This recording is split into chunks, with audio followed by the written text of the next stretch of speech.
அந்த கோவில்ல இருந்த பாரம்பரியமான என்னோட பஞ்சலோக சிலை மறுபடியும் இங்க வந்து சேரும்.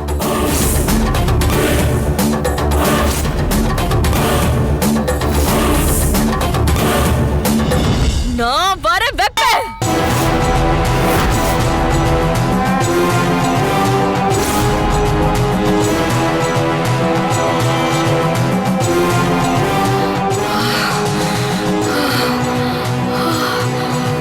அம்மா புடிங்க புடிங்க.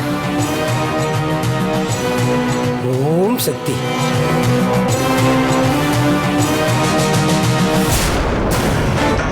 அந்த லேடி போன்ல சொன்ன மாதிரியே இங்க நடக்குதே. இதுல ஏதோ ஒரு மர்மம் இருக்கு. கூடிய சீக்கிரம் கண்டுபிடிக்கிறேன்.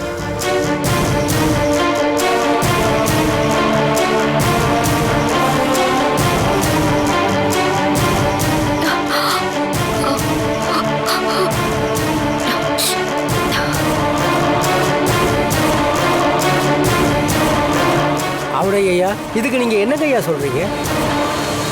புது சிலை வேண்டாம், பஞ்சலோக சிலையே வந்துரும்னு ஆத்தாவே வாக்கு கொடுத்துட்டா.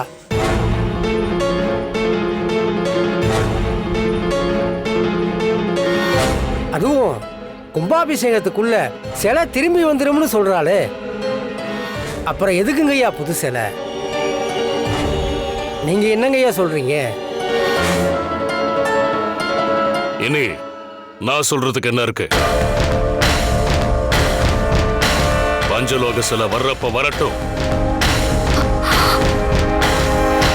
நாம கும்பாபிஷேக வேலையை பார்ப்போம்.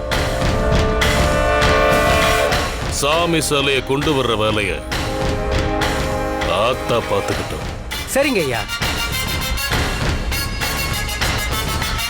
துர்காம்மா, நான் கொடுத்த வாக்க நீங்க இங்க வந்து காப்பாத்திட்டீங்கம்மா. அது மட்டும் இல்ல, ஊர் மக்களுக்கு இந்த கோவிலோட பஞ்சலோக சிலை கிடைச்சிடணும், குறிச்ச தேதியில கும்பாபிஷேகம் நடந்துடணும் அந்த அம்மா உங்க மூலமா சொல்லியிருக்கா அம்மா. ரொம்ப நன்றிங்கம்மா.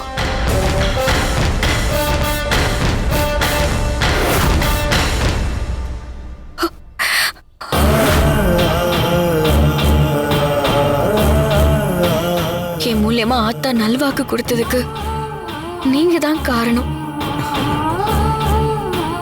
அதுக்கு நானும் உங்ககிட்ட நன்றி சொல்லிக்கிறேன்.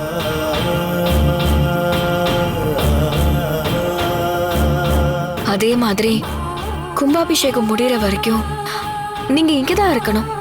கண்டிப்பா இருக்கிறம்மா.